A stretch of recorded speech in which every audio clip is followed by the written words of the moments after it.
इसी के साथ संगत जी आज के सत्संग की शुरुआत करते हैं और आज इनवाइट करेंगे उषा भसीन आंटी को। उषा भसीन आंटी आए और सत्संग शेयर करें। गुरु जी के चरण कमलों में कोटि कोटि प्रणाम। यहाँ प्लेटफॉर्म पर जुड़ी हुई संगत और जो नहीं जुड़ी है उस संगत को भी बहुत प्रणाम। वो संगत जो गुरु जी के लिए अमूल्य है, जिसके आगे गुरु जी के लिए और कुछ नहीं है। अगर मैं माता जी के शब्दों में कहूं तो माता जी कहते थे, इन्हों अपनी संगत दे अगे कोई नहीं हैगा। जिस साल गुरु जी दिल्ली आए उस साल माता जी भी थे यहाँ और वो भी बैठते थे हमारे साथ। तो ये वो कहते थे, आज हम लोग कितनी संकट की घड़ी से गुजर रहे हैं। पूरी मानव जाति इस संकट की घड़ी से, कोविड की संकट से गुजर रही है, कोविड की त्रासदी से गुजर रही है। और ऐसे में मुझे बार बार गुरुजी के वो शब्द याद आते हैं जब गुरुजी कहते थे, अगे टाइम बड़े माड़े आ रहे हैं, अगे टाइम बड़े माड़े आ रहे हैं, टामे टामे दीवा जलेगा। हमने नहीं सोचा, बस सुना। पर सच पूछे तो उस समय संगत जी हम लोग कैसी परमानंद की लहर में झूम रहे थे। सचमुच का परम आनंद था वो आज भी। अभी इन्होंने ये फोटो बदल दिया है और वो दरबार दिखा दिया है। तो अब चूंकि हम शारीरिक रूप से वहां नहीं जा सकते, शायद ये जिंदगी का पहला मौका है कि जब गुरुजी के श्री चरणों में जुड़ने के बाद हम वहां नहीं जा पा रहे हैं। तो इसका एहसास, इसका प्यार, इसका आकर्षण, इसका वो जो बहुत भीतर आपका एक जुड़ाव है, आपकी जो एक आस्था है, वो महसूस कर पा रहे हैं इस प्लेटफॉर्म से। इसलिए मैं, जो लोग ये कर रहे हैं, मैनेजमेंट और सब लोग, उनको बहुत धन्यवाद देती हूँ और साथ ही मुबारक भी देती हूँ कि उन्होंने इतना अच्छा काम किया।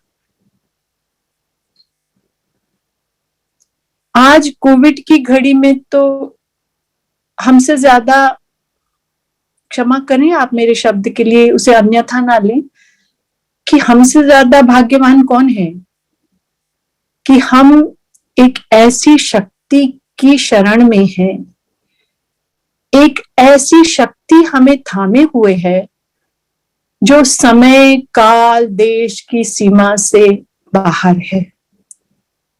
आप सबने अनेकों सत्संग सुने हैं, पढ़े हैं, अब तो सोशल मीडिया पे सब कुछ है, जिससे ये समझ में आता है कि गुरुजी सर्वशक्तिमान हैं, गुरुजी कहीं भी हैं, गुरुजी एक समय कई जगह पर हैं। और वो आज आत्मा की बात नहीं है। कई बार तो लगता है कि शायद गुरुजी ने शरीर ही इसलिए छोड़ा कि वो शायद जो थोड़े हम लोग उनको थामे हुए थे अपनी तरफ से, गुरुजी को कौन थाम सकता है। वो शरीर की, मानव शरीर की सीमा को लांघ कर पूरे विश्व में, पूरी कायनात में अपनी कृपा और अपना आनंद बरसाना चाहते थे। इसीलिए शायद उन्होंने शरीर छोड़ा। संगत जी, जैसा मैंने कहा, वो तो समय अलग था। अब हम वो पीछे मुड़ मुड़ कर वो चीजें देखते हैं तो शायद उन पर गौर करते हैं, उन पर कुछ चिंतन मनन करने की कोशिश करते हैं। मैं ये कहने की कभी हिमाकत नहीं करूंगी कि हम गुरुजी को समझते हैं, क्योंकि उनको समझने की क्षमता ना हम में है और ना कोई कोशिश होनी चाहिए। वैसे भी शिव को कौन समझ सका, महायोगी है। लेकिन मैं साथ में ये भी कहूंगी कि वो केवल वो शिव नहीं जो शमशान में विचरते थे, गुरुजी भी विचरते थे शमशान में, उसके कई सत्संग हैं। या वो द्वैत हैं, वो निर्मोही भी हैं और बेहद प्यार भी करते हैं, वो संग्रही भी हैं और संग्रहहीन भी हैं। तो द्वैत, ड्युअलिटी, जो एक बहुत टिपिकल कैरेक्टर है शिव का, वो गुरुजी का है। लेकिन गुरुजी उसके अतिरिक्त भी हैं संगत जी। गुरुजी गुरु नानक देव जी की तरह दयालु, कृपालु, बहुत सम्मोहन वाले, और मानव शरीर में उन्होंने दिखाया कि वो कृष्ण भगवान की तरह कर्मयोगी, हमेशा कर्म में विश्वास रखने वाले। उन्होंने हमें सबको हमेशा बच्चों को प्रेरणा दी कि आगे बढ़ो, अपना काम करो। कभी गुरुजी ने किसी को नहीं बोला कि तुम बस भक्ति करो और बैठ जाओ। और गुरुजी कहते थे ना, प्रैक्टिकल प्रैक्टिकल प्रैक्टिकल शब्द गुरुजी बहुत बार बोलते थे। कोई सत्संग भी होता था तो फिर गुरुजी बोलते, फिर कोई प्रैक्टिकल करके दिखावे। So he used to repeat this word often. Practical तो मतलब हमें प्रैक्टिकल भी होना है, क्योंकि देखिए जो शब्द जिस कॉन्टेक्स्ट में बोला जाता है, ठीक है, वो उसे समझना है। लेकिन जैसा हम जानते हैं कि उनके तो हर इशारे का, आंख उठाने का, अपनी भावों को वो यूं मरोड़ते थे, उसका देखने का या ना कहने का या ना कहने का, हर चीज का एक बहुत गहरा मतलब होता था, बहुत गहरा। वो तो इतना बड़ा सागर है कि आप गोते लगाते रहिए और हर बार आपको अलग मोती मिलेंगे, जैसे कि आपको शब्द कीर्तन में मिलते हैं, जैसे कि आपको सत्संगों में मिलते हैं।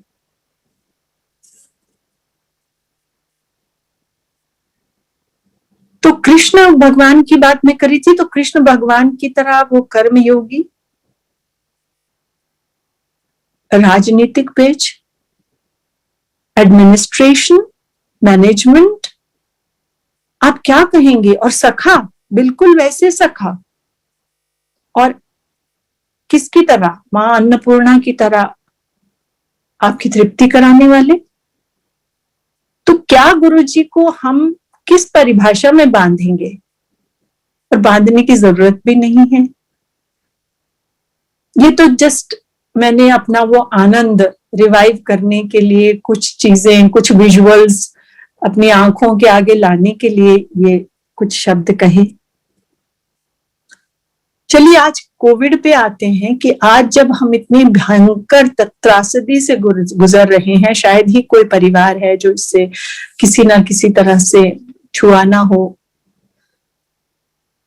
ऐसे में गुरुजी हमें क्या बताते हैं? हमारा आचरण कैसा होना चाहिए? हमें क्या करना चाहिए? पहली चीज तो ये संगत जी कि हम बहुत भाग्यवान हैं कि हम इतनी गहरी आस्था से जुड़े हुए हैं, और हमारे इसलिए चूंकि गुरुजी से हम जुड़े हैं इसलिए हमारे अंदर बहुत बड़ी आशा है। तो आस्था और आशा, ये दो ही तो चीजें हैं जो पूरी मानव जाति को इस त्रासदी से निकाल सकती हैं। चारों ओर भय का वातावरण है। उस भय को हटाकर आशा और आस्था अगर हम अपने अंदर बढ़ा लें तो हमारा मनोबल बढ़ेगा, हम एक दूसरे की मदद कर पाएंगे।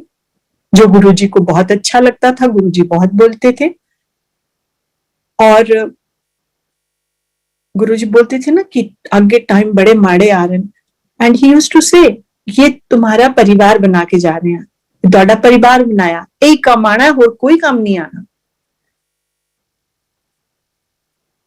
सो मुझे जो समझ आता है कि इस समय में वैसे भी और अभी तो और भी ज्यादा हमारे लिए एक बहुत बड़ा हथियार गुरुजी दे गए हैं, वो है, अक्सर बोलते थे, रिपीटेडली बोलते थे, पॉजिटिव सोचो, अपनी सोच बदलो।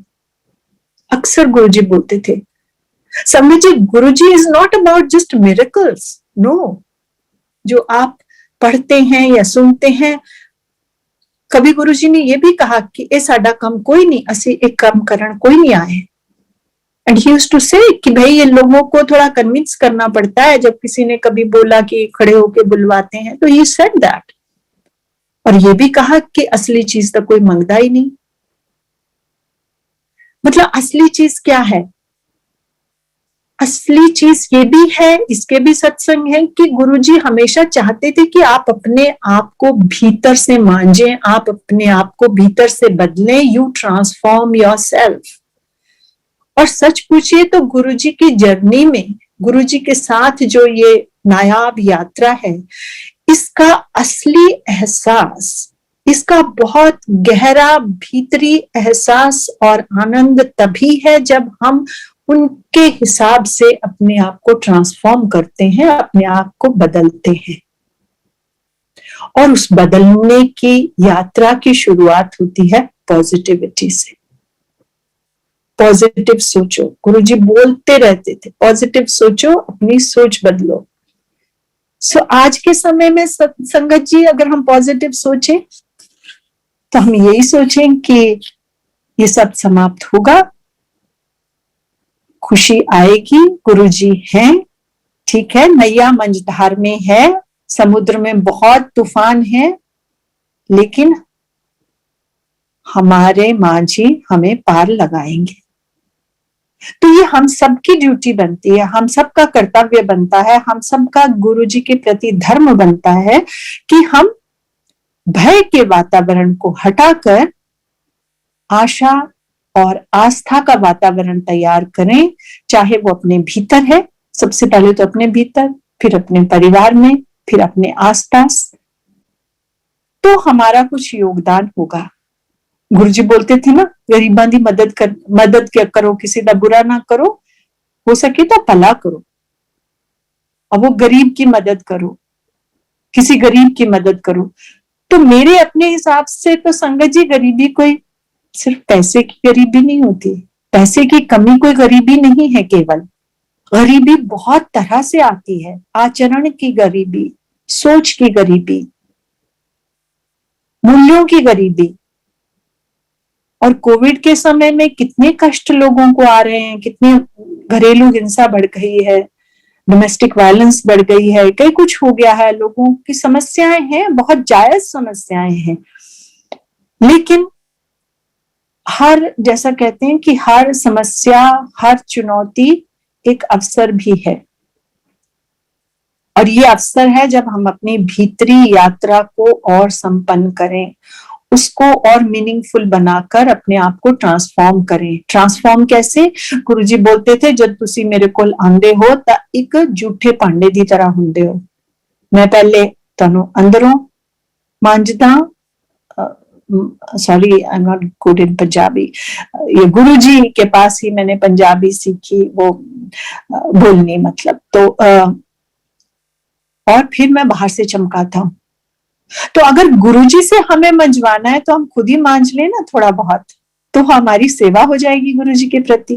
गुरुजी से हम कम मेहनत करवाएंगे। और मांझने के लिए, जैसे मैंने कहा, पॉजिटिव कहना बहुत आसान है संगत जी। अगर लगे कि आजकल फैशन भी है और कहते भी हैं पॉजिटिव पॉजिटिव, लेकिन ये पॉजिटिव सोचना और पॉजिटिव बनना एक कॉन्टिन्यूअस प्रोसेस है, दिन रात की सोच है। कोई भी विचार आया तो हमने उसको पलटा कि नहीं, इसको हमें ऐसे नहीं, ऐसे सोचना है। तो ये एक बहुत कॉन्टिन्यूअस लाइफ लॉन्ग प्रोसेस है, बहुत लंबी यात्रा है, पर हमें करनी है, अपने लिए करनी है, अपने परिवार के लिए करनी है, और अपने संगत के लिए करनी है। और वो हमारी गुरु चरणों में सेवा होगी।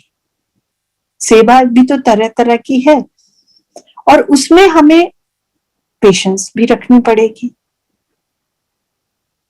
संगत जी, गुरु जी की दिव्यता तो आपने सुनी पढ़ी। मैं थोड़े से कुछ पॉइंट्स, केवल कुछ पॉइंट्स, थोड़ा उस तरफ इशारा करना चाहूंगी जो गुरु जी ने एक मानव शरीर में क्या दिखाया, कैसे मूल्य होने चाहिए, कैसे जीवन जीना चाहिए। और जैसे आप सब जानते हैं, गुरुजी कोई प्रवचन तो करते नहीं थे। हाँ, एक दो चार लोग बैठे हैं तो कुछ कह दिया, कभी अकेले में कुछ बोल दिया, ऐसे ही बोलते थे। और वो एग्जाम्पल्स में बहुत कुछ सिखाते थे।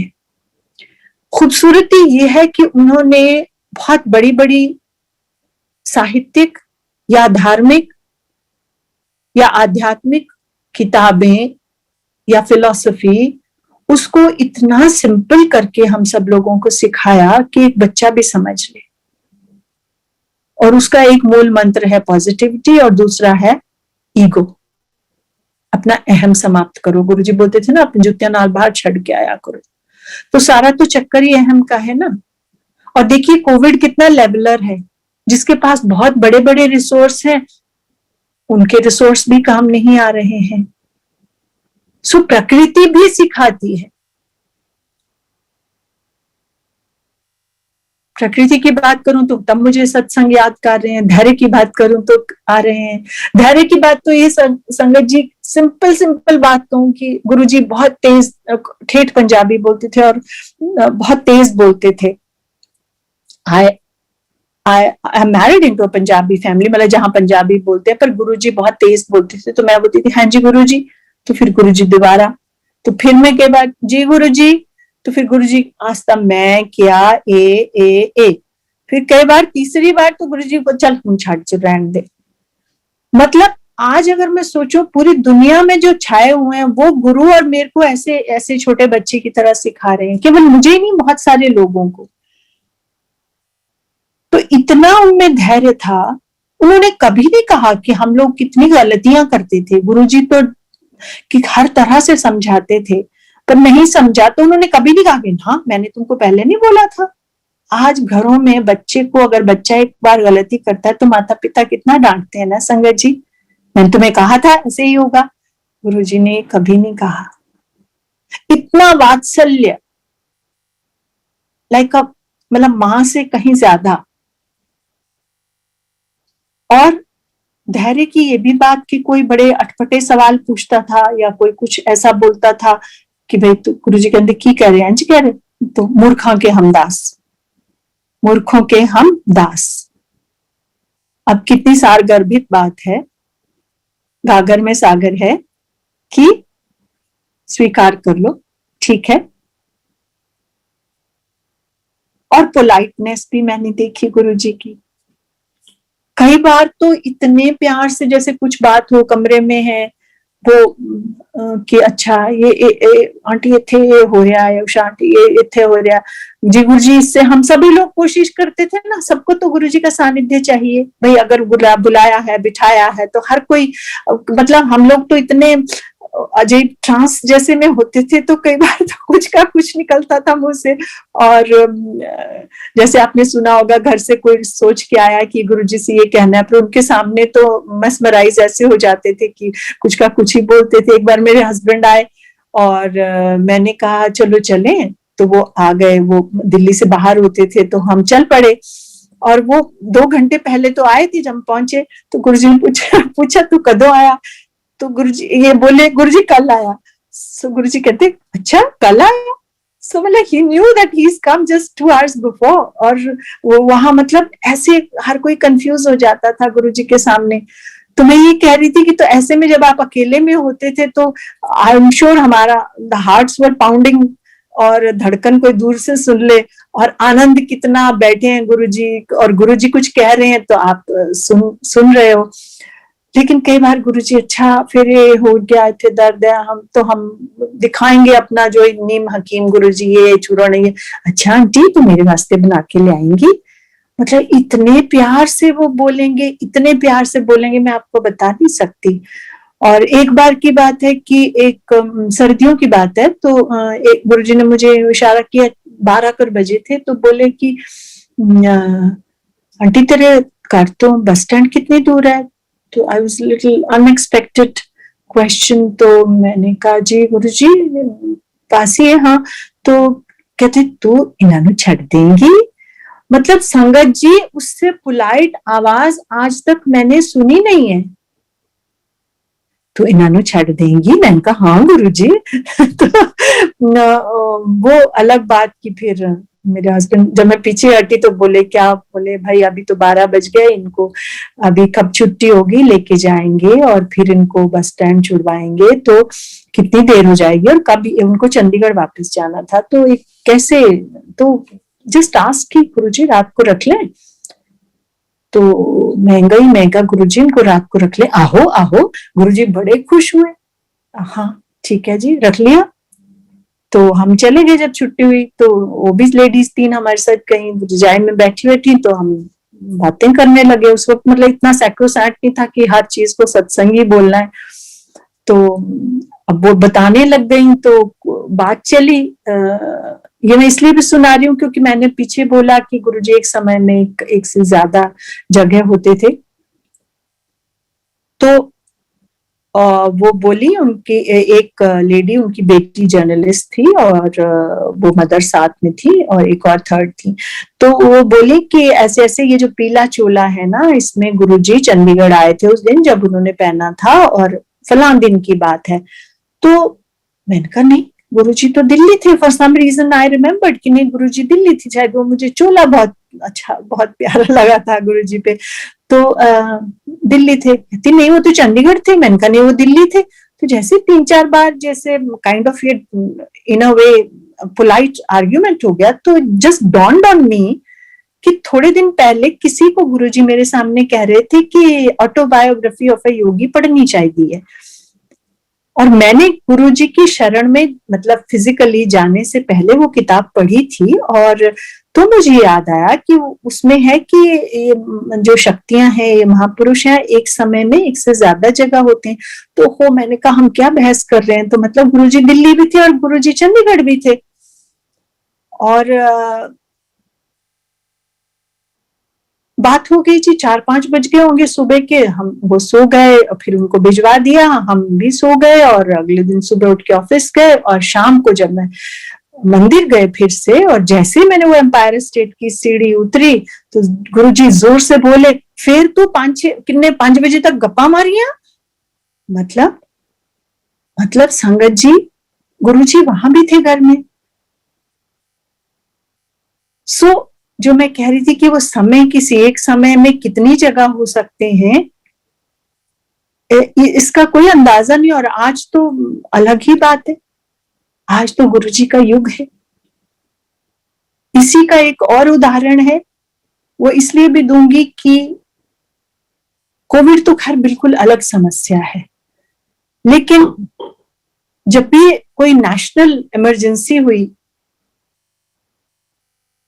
सो गुरुजी वाज देयर।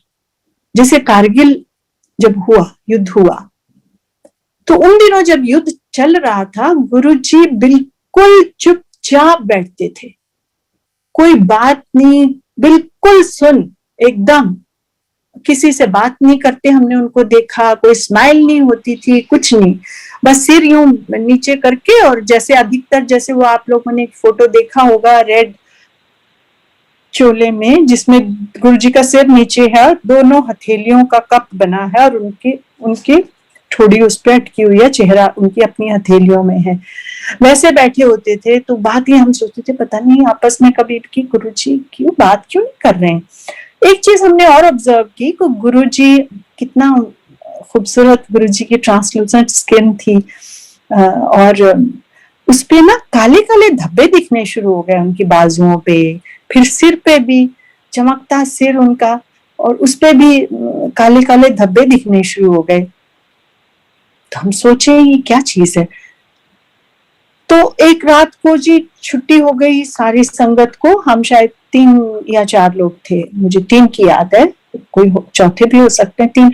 तो गुरुजी ने कमरे में बुला लिया, तो हम अंदर चले गए और गुरुजी ने,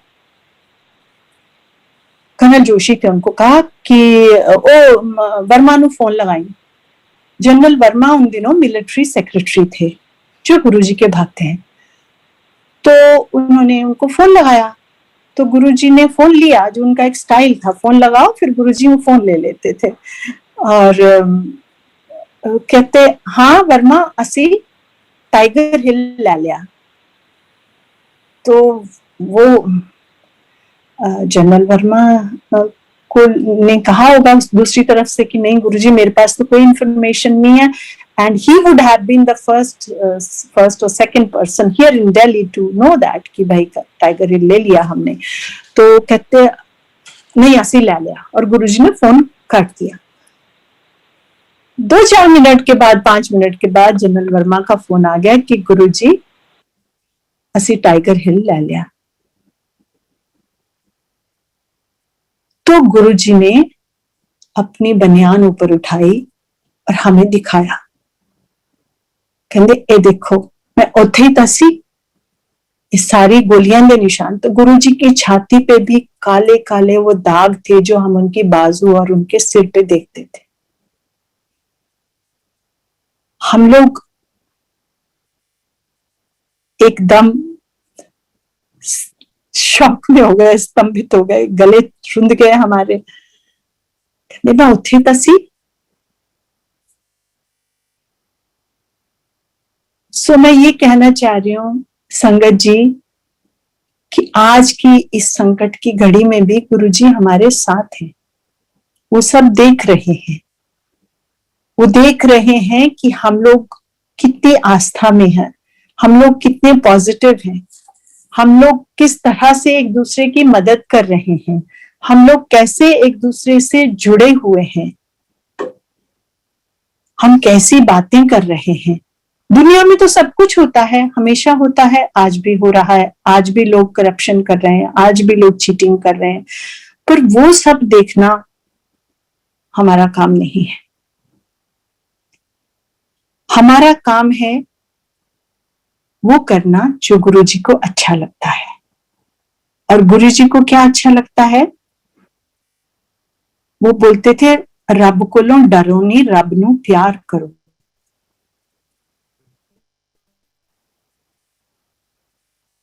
उन्होंने संगत जी हमें कितने वहमों से सारी संगत को निकाला, रूढ़िवादिता से निकाला। कभी उन्होंने ये नहीं कहा ऐसे पूजा करो, ये करो, ऐसे प्रदक्षिणा करो, ये सब करो, कुछ नहीं कहा। बस यही कि अपनी पॉजिटिव सोचो, अपनी सोच बदलो और मदद करो। और देखिए बहुत सारे लोगों को उन्होंने, जैसे बहुत सारे लोगों को कहा ये अंगूठियां उतार दो, ये सब कर दो। अगर आप सोचें तो ये सब चीजें इंसान क्यों करता है? क्योंकि वो डरता है, एक भय है भीतर कि ये करेंगे तो बच जाएंगे, ये नहीं करेंगे तो। भय की ही एक निशानी है ना। और वो भय जो आज पूरे समाज पे, पूरे देश पे, पूरी दुनिया पे छाया हुआ है। तो गुरु, और अगर जब हम इन चीजों से हट जाते हैं, आप करके देखें कि जो उतार के फेंक देता है, तो ये सच पूछिए तो ये मन की बैसाखियां ही तो हैं। हम इन बैसाखियों के सहारे अपने डर से भाग रहे होते हैं, हम अपने डर को हटाते हैं, हम सोचते हैं कि इनसे हमारा वो डर जो है वो हट जाएगा। लेकिन जब हम उन बैसाखियों को हटा देते हैं तो उतना हमारा अंदर की शक्ति बढ़ती है, तो हमारा मनोबल बढ़ता है, तो हमें लगता है कि नहीं ऐसा कुछ नहीं होगा। तो बात तो सारी मन को, अपने मन को शक्तिशाली करने की है। और कोविड जो है is a mind game also, बहुत बड़ी माइंड गेम है ये। जो इसमें से गुजर रहे हैं उनका भी ये कहना है कि ये बहुत बड़ी माइंड गेम है। शारीरिक तो है ही है, लेकिन माइंड गेम भी है। सो बात सारी अपने माइंड को टेम करने की है, बात सारी अपने मनोबल को बढ़ाने की है। और मनोबल केवल बढ़ता है जब हम बैसाखियों का सहारा हटा देते हैं, जब हम अपने भीतर की शक्ति को ढूंढते हैं, उसको बढ़ाते हैं, और उसके लिए आस्था और आशा, ये दो चीजें सबसे बड़ी हैं। और जो बोलते थे गुरुजी की रब नू प्यार करो, रब कोलों डरो नहीं। So it is the love. Guruji हमेशा प्यार चाहते थे, उन्होंने हमेशा सबको प्यार ही किया, और बहुत प्यार किया संगत जी, बहुत प्यार किया। इतना प्यार कि कोई कर नहीं सकता। हाँ, पर ये भी था कि कुछ इतना प्रिडिक्टेबल नहीं होता था, जैसे आज काफी कुछ प्रिडिक्टेबल है। हाँ, समय था सत्संग शुरू होने का, लेकिन उससे भी पहले चले जाओ आप तो क्या। और अधिकतर तो गुरुजी होता था बाहर, कई बार जमीन पे वहां बैठे होते थे, आ जाओ आ जाओ थे, आ जाओ जे थे बैठ जाओ। सो वो भी होता था, या अधिकतर लोग जानते हैं वहां एक साइड बोर्ड था, उस पर बैठे होते थे, फिर बातें करने लग जाते थे गुरुजी। एक बार मैं आपको ये भी सुनाना चाह रही हूँ कि जैसे मैं कह रही थी ना गुरुजी डांटते नहीं थे, कि हाँ मैंने तो तुम्हें पहले कहा था, तो उस चीज को भी वो कितने प्यार से आपको समझाते थे। मैं उनके प्यार की बात बता रही हूँ। एक बार क्या हुआ कि दिसंबर का महीना था, हमें अपनी दूसरी गाड़ी लेनी थी, तो गुरुजी ने कहा तू गड्डी लेनी है तो फलां गड्डी ले ले। मैं क्या जी गुरुजी, कहते वो जेडी उन्हें लई है। So he was another government officer, और मुझे लगा कि हम गवर्नमेंट में ऐसे, मतलब हम लोगों को कुछ अच्छा सा नहीं लगता कि मतलब कौन सी गाड़ी क्या गाड़ी जो भी। सो मुझे थोड़ा सा हिचकिचाहट हुई कि मैं कैसे जाके पूछूं, तो गुरुजी कहते नहीं नहीं तू वो गड्डी ले ले जेडी उन्हें ली है। अब मैं गई, उनको मतलब we knew each other well but we were not like such friends की मैं जाके पूछूं। सो मैंने कहा कि गुरुजी ने कहा कि हमें वही गाड़ी लेनी है, तो आप बताएं। तो उन्होंने बताया, तो एनीवे जी हमने गाड़ी बुक कर दी। जब गाड़ी बुक हो गई तो थोड़े दिनों बाद हाँ हम गुरुजी के पास ऐसे खड़े थे एक दिन, तो कहते छड़ तू की करना हूं गड्डी लाके अंकल, और तू ना अगले महीने ला ले, जनवरी महीने तेरा नवा मॉडल हो जाएगा। संगत जी, हम सब बोलते ना भगवान है, तो मैं कहती हूँ भगवान से परे आगे भगवान को ये भी चिंता होगी कि आपका मॉडल कौन सा है, गुरुजी को थी। सो तेरा नवा मॉडल हो जाएगा, तो अगले अगले महीने ला लेंगे। तो उन्होंने कहा गुरुजी वो बोलते हैं इतना इतना डिस्काउंट है। तो कहते चल छड़ ले ले जा ले ले। अब क्या हुआ कि 2-4 दिन के बाद जब गाड़ी आनी थी, तो उनका फोन आ गया कि सर वो गाड़ी तो नहीं आ रही है, चूंकि कोई असेंबली लाइन में प्रॉब्लम है, तो हम आपको वो गाड़ी जनवरी के फर्स्ट वीक में दे देंगे। तो इन्होंने कहा भाई वो जो आप डिस्काउंट ऑफर कर रहे थे, कहते हाँ सर वो तो कंपनी क्या वो है, तो डिले है या हमारा फॉल्ट है, तो वो हम आपको डिस्काउंट पूरा देंगे। हो गई बात। शाम को जब हम गए, तो ये तब तो हम लोग शायद अंदर ही पार्क करते होंगे गाड़ियां उन दिनों, बाहर स्टेट के अंदर भी करते थे शुरू में, या अंदर तक गाड़ी लाते थे। तो एनीवे मैं उतर गई और मैं अंदर चली गई, और ये गाड़ी पार्क कर रहे थे, तो मैं गुरुजी साइड बोर्ड पे बैठे हुए थे अभी पैंट शर्ट में। तो कहते गड्डी ले ली। मैंने कहा गुरुजी ऐसे ऐसे हुआ, उनका फोन आया, कहती चल खड़ी रहे थे अंकल नु छेड़ांगे। सो सी इतनी तो मतलब गुरुजी दोस्तों की तरह बातें करते थे, और मैं खड़ी हो गई। जब ये आए तो गुरुजी ने उनको कहा कि अंकल चल लिया चाबी लिया, तेरी गड्डी ब्लेस करिए। तो ये कहते गुरुजी वो तो ऐसे ऐसे हुआ, और उन्होंने बोला कि गाड़ी अगले महीने आएगी और वो है। तो संगत जी अब है सुनने वाली बात शिक्षा की, और बिना डांटे बिना गुस्सा किए। उन्होंने नहीं कहा कि मैंने तुम्हें पहले ही कहा था ना। गुरुजी कहते हैं चलिया गुरुआं दी गल नहीं मोड़ी दी है। इतने प्यार से उन्होंने ये शिक्षा दे दी। तो मैं गुरुजी के प्यार की बात कर रही हूँ। गुरुजी की प्यार की तो अनंत कहानियां हैं, और गुरुजी प्यार ही आपसे चाहते हैं, चाहते थे और चाहते रहेंगे।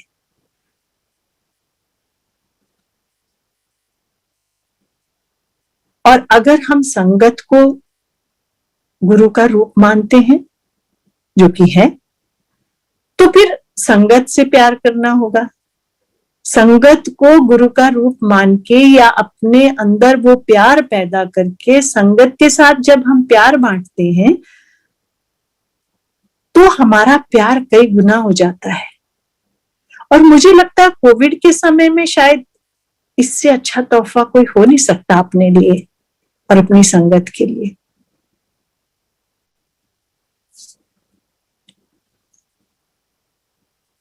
गुरुजी की खुशबू की बातें, गुरुजी की हर चीज, मतलब, और ऐसा नहीं कि उस समय है, आज भी ऐसा ही है। मैं आपको बताऊं कि एक वाकया है या एक लिंक है जो कि अर्ली 2000 का है और फिर 10 साल बाद का है। जस्ट टू से कि कैसे गुरुजी हर वक्त हमारे साथ हैं। गुरुजी हमें पंजाब ले जा रहे थे, किसी की शादी थी और 10-15-20 गाड़ियां जा रही थी। तो पहले तो एक कारवां चलता था गाड़ियों का और गुरुजी डिसाइड करते थे किसकी गाड़ी जाएगी और कौन चलाएगा। ऐसा नहीं कि जिसकी गाड़ी जाएगी वो ही चलाएगा। तो एक और गवर्नमेंट के कपल थे और उनकी गाड़ी बोला जाएगी और मेरे हस्बैंड चलाएंगे। ठीक है जी, हम चारों बैठ के चले गए और पहले बोला करनाल में मैसेज आया कि रुकिए। क्यों रुकिए? क्योंकि गुरुजी को मालूम है कि किसी की गाड़ी नहीं आई है पीछे। तो ऐसी तो बहुत वाकया है संगत जी, जब उनको हर चीज की खबर होती थी। सो हम रुक गए सारे, फिर आगे बढ़े। उसके बाद चले गए अपनी अपनी स्पीड से। तो हम लोग करनाल में वो एक फूड कोर्ट है, वहां क्रॉस करके आगे चले गए। जब चले गए तो मैसेज आया कि अब गुरुजी वहां पे मिलेंगे सबको। तो मेरे हस्बैंड घबराए कि हम तो आगे निकल आए, अब क्या करें। तो उन्होंने यू टर्न लिया और खूब गाड़ी दौड़ाई सरपट और वापस। और फॉर्चुनेटली हम गुरुजी की गाड़ी के पहुंचने के थोड़ी देर पहले वहां पहुंच गए और हमने वहां पहले गाड़ी खड़ी करी हुई थी। और संगत जी वहां जीटी रोड पे, जहां एक क्षण के लिए भी ट्रैफिक नहीं रुकता और इतना हैवी ट्रैफिक होता है, वहां गुरुजी की गाड़ी से पहले गुरुजी का पायलट, उनकी खुशबू आ गई। तो वहां भी गुरुजी की खुशबू थी और थोड़ी देर में हमें लगा गुरुजी आ रहे हैं और थोड़ी देर के बाद उनकी वो वाइट कॉन्टेसा वो आ गई। अब जब आ गई और बाकी गाड़ियां भी आ गई तो गुरुजी ने कहा, चल अंकल गड्डी अगे ला। Similarly, he understood it कि he was running and touchwood he's a very good driver, my husband's a good driver, but you know अब गुरुजी की बातें हैं। सो बट उनको भगाई उन्होंने गाड़ी, तो जो भी था। सो अब आगे लगा ली गुरुजी की गाड़ी के आगे, तुम गाड़ी चलाओ कैसा लगेगा। कुछ किलोमीटर चलवाई साहब उन्होंने। उसके बाद हमें मुड़ना था, पटियाला में शादी थी तो उधर से थोड़ा मुड़ना था। तो फिर वहां बोले चल छाड़ हूँ पीछे आ जा, तो आ गए जी पीछे। ये बात है एज आई सेड अर्ली 2001-2 की कुछ ऐसी ये बात हो गई। इसके बाद 2012 के आसपास हम कुछ बहुत डिस्टर्ब थे, कुछ ऐसी परेशानी थी। So like mind was very disturbed of course. तो हम मंदिर से निकले और अपनी गाड़ी की तरफ चले बड़े मंदिर से। और तो कर्नल जोशी भी वहां बाहर मिले। तो जैसे बात करते हैं करते हुए बाहर निकल आए। वो करते करते बात करते रहे, हम लोग वेट करते रहे, पर फिर बात नहीं खत्म हुई, फिर आगे चले गए। तो as I said we were upset, my husband was in a different mood. तो गाड़ी की तरफ चल पड़े, फिर भी बात होती रही। फिर वो गाड़ी में बैठ गए तो फिर भी बात होती रही। अब जब फिर बात नहीं खत्म हुई तो उन्होंने गाड़ी का शीशा नीचे कर दिया। तो इन्होंने अपनी बाजू जो है वो गाड़ी पर टिका दी और बातें करते रहे। अब काफी देर हो गई। थोड़ी देर बाद उन्होंने अपना कोहनी उठाई और जैसे गुरुजी बोलते थे, जिस स्टाइल में गुरुजी बोलते थे, कहते चलो हुण जाओ ते अंकल गड्डी राम नाल चलाया कर। तो इन्होंने फिर मुझे बताया कि भाई ऐसा था आजकल कि भाई जैसे कोई सामने आ गया तो शायद उसको मार ही देते, और उसके बाद तो कहते हैं कोई बैलगाड़ी भी मेरे आगे चली जाए तो मैं उसको भी जाने देता हूँ। So what I am trying to say is कि गुरुजी के शरीर में होते हुए और गुरुजी के शरीर छोड़ने के बाद के दो ये वाकया हैं। तो गुरुजी तो हर समय हमारे साथ हैं। इससे इससे कितना, ये सब मैं बातें इसलिए भी आज बता रही हूँ कि संबल है, कितना सहारा है, कितना विश्वास है, कितनी आस्था है कि गुरुजी हमारे साथ हैं और सब सारी संगत की रक्षा कर रहे हैं। संगत जी, लेकिन ये भी है साथ में, गुरुजी बोलते थे मेरे नाल अपने कर्म काट लो, कि जो कुछ हमने किया है वो चाहे कर्म हमारे इस जन्म के हैं चाहे पिछले जन्मों के हैं, वो भुगतने तो हमें पड़ेंगे ना। हाँ, गुरु बोलते थे कि 90% मैं लेता हूं, 10% तो तुम्हें भुगतना पड़ेगा, पर मेरे नाल अपने कर्म काट लो। सो कर्मों को तो काटना हमें पड़ेगा। कष्ट तो गुरुजी ने भी उन्होंने दिखाया कि कितने शरीर में कष्ट हुए, कितने शरीर में गुरुजी ने कष्ट, उन्होंने तो दूसरों के कष्ट अपने ऊपर लिए, पर बहुत कष्ट हुआ संगत जी शरीर को। गुरुजी ऐसे हाथ अपनी छाती पे घुमा के बोलते थे, जैसे हॉल पढ़ते हैं, कोई गुरु वास्ते भी मंगो, हर कोई अपने वास्ते मंगना आंदा है, कोई गुरु वास्ते भी मंगो। तो एक दो बार तो ये बात बोली जब मैं अकेली थी कमरे में, तो मैं नहीं समझ पाई और मैं नहीं बोल पाई कि गुरुजी आपसे, आपके लिए मैं क्या मांगू, और आप, पर उस वक्त तबीयत खराब थी तो वो तो समझ में आ रहा था कि भाई ये मांगो कि गुरुजी स्वस्थ हो जाएं, ये सब, पर किससे मांगो, किससे मांगो। अब जब मैं बार बार सोचती हूँ तो यही लगता है कि वो जो एक दिव्य शक्ति, और गुरुजी ये भी कहते थे लाइट विचों आया लाइट विचों चले जाना है, कि लाइट में से मैं आया हूं और लाइट में ही चला जाऊंगा। सो वो जो एक और अलौकिक शक्ति है, दिव्य शक्ति है, कि उससे मांगो। और आज मांगने को क्या समझ में आता है, आज तो मांगने को संगत जी ये समझ में आता है कि गुरुजी आप हर घर की, हर परिवार के कष्ट दूर करें, हर कोई कष्ट में ना रहे, सब घरों में सुख हो, ताकि हर घर में आपका गुणगान हो, घर घर में आपका गुणगान हो। हम तो यही मांगे, हम तो यही मांगे कि हर घर में मेरे गुरु का गुणगान हो और हर घर में उनकी कृपा हो। और ये भी सत्संग है संगत जी के केवल संगत नहीं, जो संगत के बाहर के लोग हैं, जो गुरुजी से नहीं जुड़े हुए ओवरटली, मतलब प्रत्यक्ष रूप से जो नहीं जुड़े हुए हैं, गुरुजी उन पे भी कितनी कृपा करते हैं।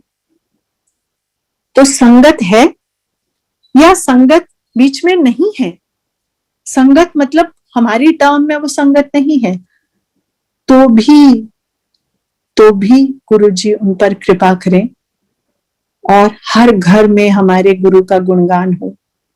हम तो यही ईश्वर से मांगते हैं, ईश्वर या परम ईश्वर, जो भी एक, जिस शक्ति में गुरुजी लीन हो गए, जिस बड़ी लाइट में गुरुजी लीन हो, जो वो कहते थे कि लाइट विचों आया लाइट विचों चले जाना है, उस लाइट से हम ये मांगे। तो संगत जी, जब हम अपने लिए मांगते हैं तो हम गुरुजी के लिए भी मांगे कि हमारे गुरु का गुणगान। ये मेरा सोच है, आपका अपना सोच है, आप क्या सोचना चाहते हैं, क्या मांगना चाहते हैं वो आप पर। असल चीज तो ये है कि हम तो मांगते ही रहते हैं। हालांकि गुरुजी कहते थे मंगो नहीं मनो, तो मान तो रहे हैं कि सब कुछ वही है, लेकिन अगर मांगे तो यही मांगे ना कि उनका गुणगान दिन रात हो,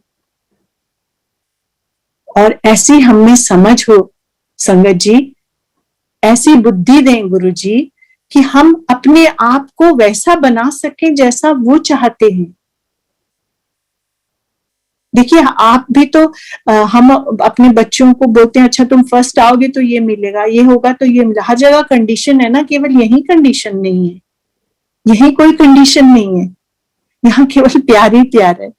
बस आप पॉजिटिव सोच लीजिए और प्यार ही प्यार है। और गुरुजी बोलते भी थे मजाक में कि चौल नहीं खाने तो चुगली नहीं खानी।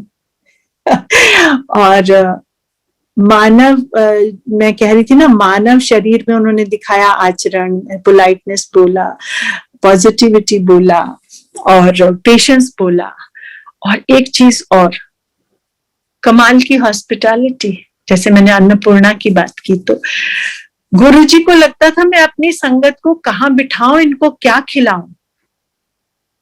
वो इतने पोजेसिव हैं, इतने पोजेसिव हैं अपनी संगत के लिए संगत जी कि एक बार एक किसी की शादी थी, बहुत प्यारे भक्त हैं, उनकी बेटी की शादी थी और बारात थोड़ी देर से आ रही थी। बहुत सुंदर उन्होंने गुरुजी का आसन बनाया हुआ था और वो खुद वहीं उपस्थित थे गुरुजी के पास ही, उनको वो नहीं उधर देख रहे थे, पर बारात थोड़ी सी लेट थी, इसलिए जो हम लोग थे संगत के लोग तो कुछ सर्व नहीं हो रहा था। तो आई कुड सी कि गुरुजी वाजंट वेरी कंफर्टेबल, क्योंकि वो तो जैसे ही हम लोग घुसते थे, अगर जमीन पे गुरुजी बैठे आ जाते थे, बैठ जा, चलो जी शांति चाले आओ जी, तो या कोई भी, आई एम नोबडी। सो उनको लगता था कि आया कोई पीछे, उसको खातिर पहले करो। एक बार गुरुजी डुगरी ले गए तो जहां हमें ठहराया तो उनको बोला संगत जी, उनको उन्होंने बोला अपने भाई साहब के घर में मलेरकोटला, अपनी भाभी जी को बोला कि ये चार हैं, ये इनको वहां है, फलानी चादरें निकालो, फलाने कंबल निकालो, ऐसे सुलाओ और अच्छे से खिलाना या जो भी। और जो गाड़ी हमारी डिस्पोजल पे थी, तो सुबह जब हम आए गुरुजी के पास डुगरी, और आते सबसे पहला सवाल, चंगी खातर हुई की खुआया की खादा। So this was his, I mean उनको इतना कंसर्न होता था, इतना कंसर्न होता था, मैं आपको बता नहीं सकती। उस वक्त, उस बार अभी तो पुराना घर भी था, सामने पशु भी बंधे हुए थे आंगन के पार, और ऊपर हॉल बना था पहली बार, और वो पहला सत्संग हुआ था और आसपास के सब गांव के लोग आए, सब कुछ हुआ खूब, और रात काफी हो गई, और उसके बाद सब चले गए, तो हम ही लोग रह गए, सब अपने जहां जहां ठहरे थे वहां रह गए, हम ही लोग रह गए। गाड़ी बाहर थी कि हमें जाना था मलेरकोटला, तो चल पड़े। तो गुरु जी कहते नहीं हूं तुम दूध पी के जाओ। सब बैठ गए जी। तो फिर वो फेंट के बोला फेंट के ले आओ जी, फिर वो फेंट के दूध आया, और वहीं पे मंजियां, थोड़े नीचे छत वाले घर था वो, और वहीं गुरुजी मंजी पे बैठे, वो जो रस्सी की मंजियां होती ना बांध की, उस पे, और हम भी बैठ गए। फिर वो फेंटा दूध, फिर दूध पिया। उसके बाद संगत जी हम बाहर निकले, और वो जो गली थी उस वक्त, तो उस गली के सामने गाड़ी खड़ी थी, तो हम 4 लेडीज थी और क्रॉस करने लगे वो गली, तो गुरुजी रुके और गुरुजी ने हमारे साथ चले, और वो गली क्रॉस करके जब तक हम गाड़ी में नहीं बैठ गए, गुरुजी वहां खड़े रहे। और जब तक, मतलब आज भी आंखों से आंसू आ जाते हैं कि जब तक गाड़ी आंखों से शायद ओझल नहीं हो गई, गुरुजी वहां खड़े रहे। कौन इतना ध्यान करेगा, कौन इतना प्यार करेगा।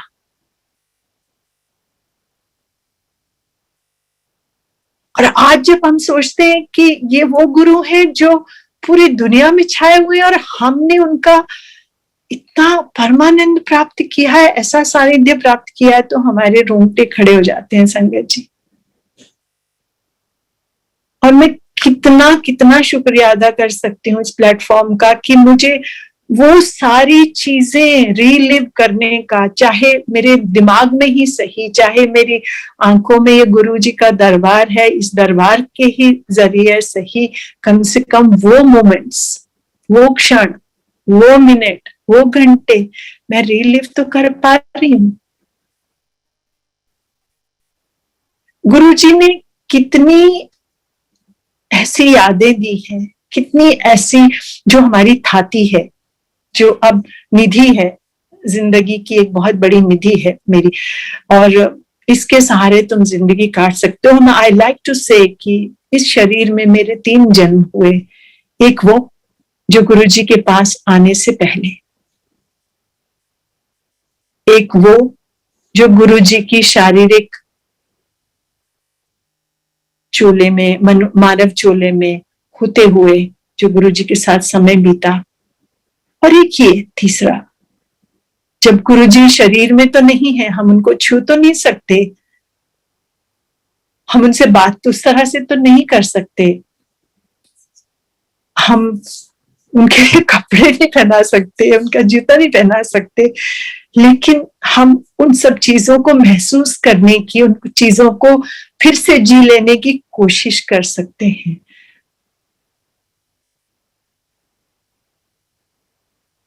और ये कई ऐसी बातें जो उस समय हमने, मैं कहूं कि सोचने का मौका ही नहीं था, या तो क्योंकि दिन में ऑफिस होता था, फिर गृहस्थी, और फिर शाम को फटाफट किसी तरह से ऑफिस से आओ, कपड़े बदलो और अपनी गाड़ी उठाओ और फिर गुरुजी के पास जाओ। तो उनको ये भी होता था, तो कल ही आई है। इतनी छोटी छोटी चीजों की गुरुजी ने बिना कहे, मैं आपको बता नहीं सकती कि कैसे गुरुजी ध्यान करते थे। जब मैं शुरू में गई, और पहली बार हुआ शायद मेरा, उस दिन मैं खुद गाड़ी चला के गई थी, और एम्पायर स्टेट से जब छुट्टी हो गई तो थोड़े से लोगों को फिर गुरुजी बोले जी चलो। अब मुझे नहीं पता था कहाँ जाना है, सो आई लर्न कि कोई मंदिर बन रहा है, वहां जा रहे हैं, कहीं दूसरी जगह जाना है। सो आई डिडंट नो कि कहाँ है वो, कैसे जाना है, गाड़ी ले जाऊं। एनीवे, मैं अच्छा हुआ मैं अपनी गाड़ी में बैठ गई और चल पड़े। तो बिल्कुल संगत जी अंधेरा था, ये सब रास्ता जहां, जो अब बिल्कुल दुकानें कुछ नहीं था, रास्ते में एक छोटी सी दुकान होती थी जिसमें से आगे गुरुजी सेवादारों को आगे भेज के उनको चाय प्रसाद के लिए दूध वो लेते थे, और आगे चल के चाय, मतलब उनको ये होता था कि मेरी संगत के बड़े मंदिर पहुंचने से पहले वहां चाय का इंतजाम हो। मतलब you can't imagine how much management and how much force, how much thought was into it. तो anyway जी, जब चले गए और वहां बैठ गए, सुबह के 2-3 बज गए। अब मैं धुक मुझे लगी कि मैं कैसे जाऊंगी वापस, अगर अभी मुझे छुट्टी हुई तो ये तो बिल्कुल अंधेरा और इतनी दूर है, और मैं तो बिल्कुल लटेंस दिल्ली में रहती थी, सो कैसे जाऊंगी मैं। तो 3-3:30 की बात है, जब हम बाहर निकले तो साहब मेरे आगे एक पायलट गाड़ी, बीच में मैं, और पीछे वो जनरल वर्मा, उस वक्त वो मिलिट्री सेक्रेटरी थे, पीछे उनकी गाड़ी, आगे उनकी पायलट, बीच में मैं, और वो मेरे को वहां छोड़ के आए। इंडिया गेट की उस तरफ मैं रहती थी, इस तरफ वो रहते थे, और मतलब ऐसी बातें कि मैं आपको बता नहीं सकती कि गुरुजी क्या, बिन आपको कुछ कहना नहीं पड़ता था, लेकिन Guruji was extremely possessive about us, extremely possessive. अगर आपसे कुछ ऐसा हो गया, एक से नहीं, बहुतों के उदाहरण है, छोटा सा कुछ ऐसा हो गया और गुरुजी नाराज हो गए, तो आपसे वो महीनों नाराज रहेंगे। आपको समझ नहीं आएगा मेरे साथ हुआ क्या, आपको बिल्कुल समझ नहीं आ सकता कि मेरे साथ हुआ क्या। पहले तो शुरू में आदमी एकदम सकते में आ जाता है, शॉक्ड होता जाता है कि हुआ क्या मेरे साथ। लेकिन गुरुजी अगर जरा सा नाराज हो गए तो बस। सो वो भी था, बाल सुलभ बातें भी थी। गुरुजी की छोटे बच्चे की तरह बातें करते थे, बिल्कुल छोटे बच्चे की तरह के। शरीर भी उनका यूं हो जाता था, कोमल, नर्म, मुलायम, मक्खन की तरह चमकती हुई गुलाबी उनकी चमड़ी, और बातें भी बड़ी जिद भी बच्चों की जैसी करते थे। और दूसरी तरफ गुरुजी हमारे career consultant, marriage counsellor, parenting consultant, और लाइफ कोच तो थे ही थे। सो मतलब दिव्यता, डिविनिटी, स्पिरिचुअलिटी के अलावा ये जो जिंदगी की मूलभूत जरूरतें हैं, जो जिंदगी की, जो रोजमर्रा की जिंदगी है, डेली लाइफ है, उसका भी गुरुजी किस तरह से हमें नेविगेट कराते थे, ये बहुत मुश्किल है हमारे लिए एक्सप्लेन भी करना कई बार। सो बहुत खूबसूरत है ये जगह संगत जी, बहुत नायाब है, बहुत अनमोल है। उनकी शरण, उनके चरण और उनका प्यार अनमोल है। इस प्यार को जन जन से बांटिए, इस प्यार को अपने भीतर महसूस करिए और संगत से, संगत के बाहर जितना भी हो सके बांटिए, और जितना हो सके पॉजिटिविटी बढ़ाइए, फैलाइए, तो एक कोविड का समय निकल जाएगा, हम इससे पार उतर जाएंगे। गुरु जी की चरण शरण में रहकर हम इससे पार उतर जाएंगे। और बस हम अपने भीतर आस्था रखें, अपने भीतर प्यार रखें, उसको बढ़ाएं जितना बढ़ा सकें। और सबसे बड़ी चीज है, इस समय का सबसे बड़ा सदुपयोग है जो हम घर में हैं और बहुत कम चीजें कर रहे हैं, सिंपलिसिटी। समय नहीं है, लेकिन फिर कभी गुरुजी सिंपली, आपको शायद हैरानी होगी जो आजकल सिर्फ गुरुजी को सोशल मीडिया पे देखे हैं, गुरुजी बहुत सिंपलिसिटी में विश्वास करते थे, एकदम सिंपलिसिटी। एंड ही लाइक्ड कि आप अपनी रूट्स से जुड़े रहें, आप अपनी ट्रेडिशन से जुड़े रहें, आडंबर नहीं, ट्रेडिशन। अक्सर बोलते थे दिल्ली आलिया नो पता ही नहीं महापुरुष होंगे कि पंजाब दी संगत में देखो। सो ऐसे बड़े सत्संग हैं, लेकिन आज का समय हो गया है, इसलिए मैं आपको बहुत बहुत धन्यवाद जो आपने सुना, जो आप सब लोग साथ जुड़े। गुरु जी के चरणों में कोटि कोटि प्रणाम। गुरु जी का इस जन्म में जन्मों जन्मों का एक कुछ नाता है जो हम सब उनसे जुड़े हैं, और बहुत अच्छे कर्म है संगत जी, हमारे सबके बहुत पुण्य कर्म है कि हम गुरु जी ने हमें अपनी शरण में लिया हुआ है। और बहुत बहुत शुक्रिया, इस प्लेटफॉर्म का बहुत शुक्रिया। और गुरु जी सबको बनाए रखें, सबको खुशियां दें, सबको सलामत रखें, सबको स्वस्थ रखें, सब घरों में आनंद हो, और हर घर में हर लब पर हमारे गुरु का गुणगान हो। यही मेरी प्रार्थना है, यही मेरी आशा है, और यही गुरु जी के चरणों में प्रणाम है। जय गुरु जी।